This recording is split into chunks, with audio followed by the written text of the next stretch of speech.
We live in a world where silence feels unbearable.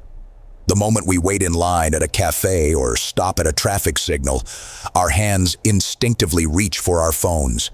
It's not even a conscious choice anymore. It's a reflex. But here's the paradox. In our attempt to avoid boredom, we may actually be avoiding the very state of mind that makes us most human. Science shows that boredom isn't just wasted time. It's a gateway to creativity, meaning, and emotional balance. Without it, our minds get trapped in endless stimulation, leaving us restless, anxious, and strangely empty. Let's go deeper. When we are not actively engaged in a task, not scrolling, not watching, not typing, a very special part of the brain switches on. It's called the default mode network, DMN. Neuroscientists discovered it by accident while studying brain activity in MRI scans. The DMN lights up when we daydream, reflect on our lives, or imagine the future. It's the part of the brain where we weave together the story of who we are. In other words, boredom doesn't mean the brain shuts down. On the contrary, it means the brain is doing some of its most important work. An experiment showed how uncomfortable we are with this. Participants were left alone in a room for just 15 minutes with nothing to do. Many chose to give themselves mild electric shocks rather than sit in silence with their thoughts. That's how deeply we fear boredom. But here's the hidden truth. Boredom is not a problem. It's a signal. It tells us, you have space now. What will you fill it with? Research shows that the DMN is linked to creativity, self-awareness, and problem-solving. Einstein once said many of his breakthroughs came not at the desk, but while walking, staring at the clouds, or simply sitting in silence.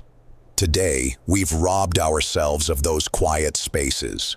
Psychologists now connect the disappearance of boredom with rising rates of anxiety and depression. Why? Because constant stimulation blocks us from reflecting on our values, our mortality, and our sense of purpose. If we never pause, we never ask the deeper questions. And without those questions, life feels shallow, no matter how busy or entertained we are.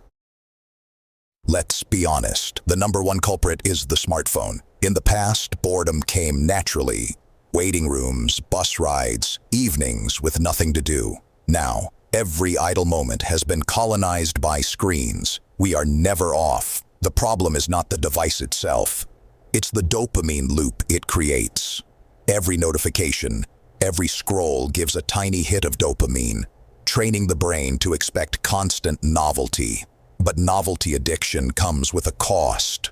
Ordinary life starts to feel unbearably dull. And when ordinary life feels dull, how can we find joy in it? This is what some psychologists call the doom loop of meaning. The more we escape boredom, the harder it becomes to sit with ourselves. The harder it is to sit with ourselves, the more meaningless life feels. Yet boredom is not the enemy. Think of it as a doorway.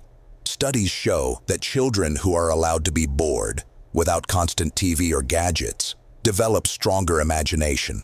Adults who engage in mind-wandering often solve complex problems more creatively. Philosophers like Søren Kierkegaard even argued that boredom is essential to the human condition. It's the pause that makes us confront existence itself. Without boredom, we remain asleep in distraction. With boredom, we wake up to deeper truths. So instead of fearing it, we can begin to see boredom as training.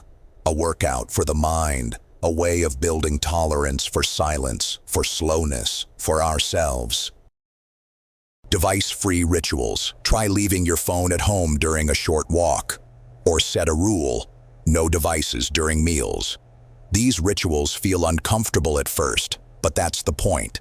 Discomfort is the withdrawal of overstimulation. Micro-boredom sessions. Sit in silence for 10 to 15 minutes a day with no distractions. At first, your mind will race, but over time, it begins to settle into deeper reflection. Replace noise with stillness. Commute without music or podcasts once in a while.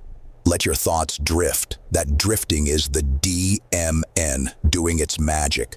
Digital sunsets. Set a cutoff, maybe 7 p.m. After that, no screens. The brain, free from constant input, begins to restore itself. At first it feels like you're missing out, but soon you realize you're not missing life. You're finally living it. The goal of boredom isn't just to rest or recharge. It's to return us to the deepest human questions. Who am I? What do I value? What does all this mean? Without time for reflection, we risk becoming strangers to ourselves.